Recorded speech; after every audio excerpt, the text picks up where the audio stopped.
All right, that leads us into a little Open Championship power rankings. You want to do anything change on your list? I think I've moved some names around. I never remember who I had the week before anyway.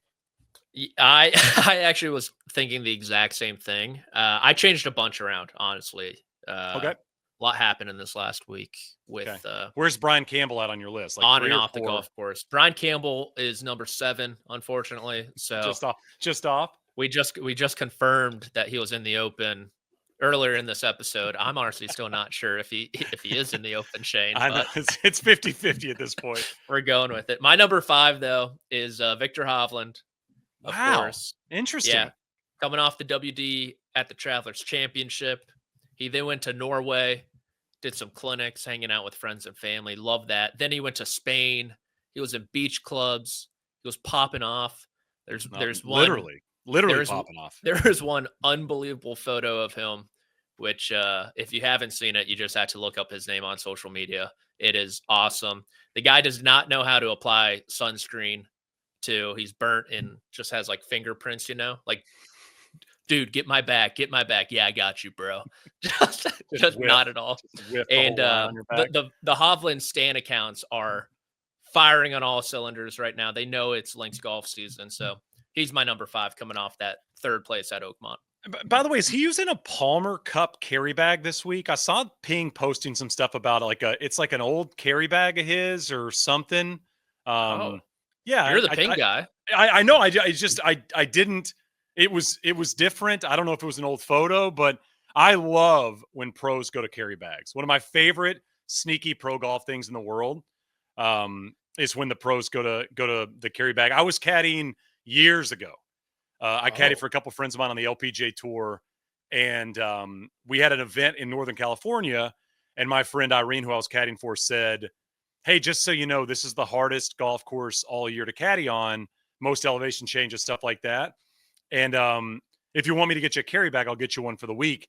And I literally got out of the car on like Tuesday when we got there, and there's a caddy on the LPGA Tour named Missy. She's probably 5'3", 5'4", and she's awesome, like a badass caddy, right? And I see her walking off the course carrying like the staff bag. I'm like, Irene, I gotta do the staff. I mean, I can't do the carry. I mean, Missy, for God's sakes, is doing that. If Missy's way tougher than I am, but I'm like, if Missy can do that, I feel like I'm adequate enough to do it. And let me tell you, I wish I'd have gone carry because it was not an easy, not easy carry. That was an event where the golf cart one day we were on like a practice round day. Caddies were standing on the back of the golf cart, and it was so steep of a hill, the cart started to come back off the front wheels. Oh my God! So maybe not the smartest move of ours. So it looks like it's a Arnold Palmer Cup bag. Okay, from 2017. How about speaking of caddies, at the Rocket Classic, we didn't touch on this. Hideki Matsuyama had a woman on his golf bag, and people just assumed it was his wife. And it wasn't? No, it was like his business partner from Japan. This is why you never assume anything, guys. Never assume anything. But apparently she had like the same name as his wife or something. Okay. Yeah, something like only Hideki would. That's tough. That's tough. All right, my number 5 Open Championship Power Rankings, Morikawa. I'm going to continue to lean into him. He's my number 5. All the reasons I've stated. Played great golf this year, and obviously he's played well at Opens in the past. Again, just feel like he needs it. And I'll go from my number 5 to my number 4, who I think I'm going to pick. I know we're a week away. Bobby Mack, number 4. On my Open Power Rankings. I think Bobby Mack's going to win the Open. Dang. I knew I was forgetting someone. Okay, we're going to have to readjust here on the fly. Wow. My number 4 is Tommy Fleetwood. Had the chance there at Portrush. I was rewatching a little bit of that final round the other day. Entered the final round 4 behind Lowry. Lowry's first hole might be the most nervous first hole of a final round I've ever seen in my life. Did he hit it left or right?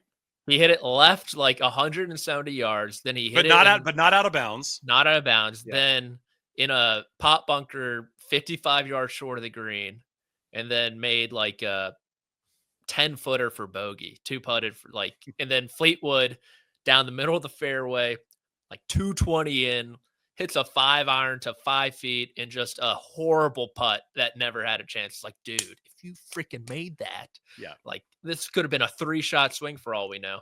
I'm going Fleetwood 4. I think that's probably where he finishes the Open. So I'm going to put him there. I got him at 3 for me. I got Fleetwood 3 for me. Listen, if he's not going to win the Travelers, maybe he wins the Open. I mean, he's going to be there. Look at the way he's played this season. The ball striking's incredible. You're just kind of waiting for maybe he falls into one or something. I mean, we've said that about Rory for a long time, and he obviously didn't fall into the Masters. He won that Masters, but he needed a little bit of help there, and maybe Fleetwood will need a little bit of help like you're talking about with Lowry in 19. But I think Fleetwood has to be in your top 5 in terms of Open players, the way he's played this season, the way he's played the Open. Yes, I agree. And then number 3 for me, it was Rahm, but I totally forgot that his top 10 streak is no longer intact. I mean, my gosh. Junichiro Kazuma has more top 10s in a row than him on Live Golf. So how can you look at Jon Rahm at this point? So he is out of the top 5 as of this moment. Should he retire? And Should Bobby he retire Bobby Mack is in his place at number 3 for I mean, he might go back-to-back this week for all we know. Yeah. I mean, last year's Open, he was dealing with the hangover and all that. Played great at Portrush too. So I'll go Bobby Mack 3, Tyrrell Hatton 2. I think he's going to win. I really think he's going to win. And that's why he's at 2. I was digging into his finishes at the majors, and it's like good for 3 days, and it's good for 3.5 days. I mean, you even saw it late at Oakmont, right? It's just like the moment he gets a little bit of a taste, it just feels like he immediately gives one or two back, which is, something that a lot of pro golfers deal with. I got Scotty 2. Okay. He's Scotty Scheffler. He's not won because of his record at the Open. I think that'll change soon, if not this week. If not next week. So Scotty's 2 on my list. And I got Rahm 1. Again, I think Rahm is going to massively contend, even if the streak is over on Live. I still have Rahm very, very high in terms of a potential Open champion. And I mean, that would add intrigue to the majors next year as well. Not like we don't need it, but now you roll into 26 with another Grand Slam opportunity. So I got Rahm number 1 on my list. Yeah, we need more people in the Grand Slam conversation. I know so we got Spieth, we got Phil, which isn't really. I mean, Phil's probably not going to play another U.S. Open. Yeah, and it's like Spieth. It's kind of one of those things where like everyone knows Spieth doesn't really have a chance to win the PGA type of thing, so it doesn't really count. Like, Phil doesn't. It's fun. It's fun to talk about. Yeah, exactly. Like you have to talk about it. And so with Rory, obviously completing the career Grand Slam, we need fresh blood. A little energy in the room. So Rahm would be great. Scotty too would be thrown in that conversation also. And I think that's it, right? Who else has 2 right now? Say it again. Who'd you say? Scotty and Rahm, if they win. Scotty, Rahm. Yeah, I mean, Brooks. Okay, yeah, Brooks would be there. Xander's not changing anything because he obviously has an Open. Collins not. Collins not changing. JT's not. Yeah. So, okay. Scotty or Rahm? Let's lock it in. Scotty's my number 1, by the way. Okay. Scotty Scheffler. Is that what you're talking about? Okay. Yeah, Scott Scheffler. If he wins, he's going to go by Scott for 2026. Would be nice for the kind of rhetoric around Scotty Scheffler to have a multi-major win season. That's like something he hasn't done yet in his career. Obviously ticks off the first major that's not a Masters this year, and to pick up 2 in the same season. Just, it's like these are little things you think about when you look back historically on these players.